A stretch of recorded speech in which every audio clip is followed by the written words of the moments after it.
In the future, the world's population is going to increase, and with this comes an increased demand for housing. Now, the problem with making all this extra housing is that it emits a lot of carbon dioxide as you're making concrete to build the structures out of.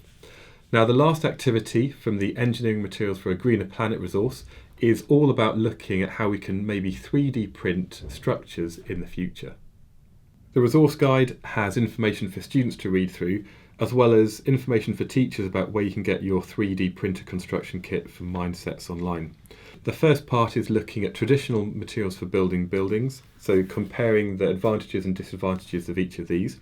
And then challenge 1 is looking at handheld extrusion.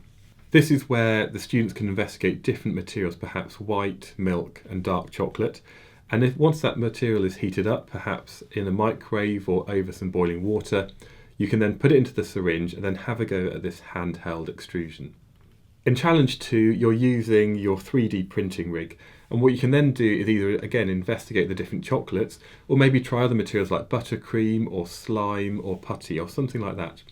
And what they can do is look at how these different materials behave as they're being extruded, and it's a really good opportunity for your students to investigate things like the XY axis and how easy it is to build these geometric shapes. And finally, challenge 3 is for the students to maybe design their own 3D printed house.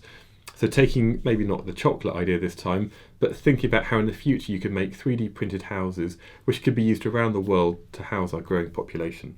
So if you'd like to download your own resources or find out more information about the Royal Academy of Engineering, please have a look at the STEM Resources website.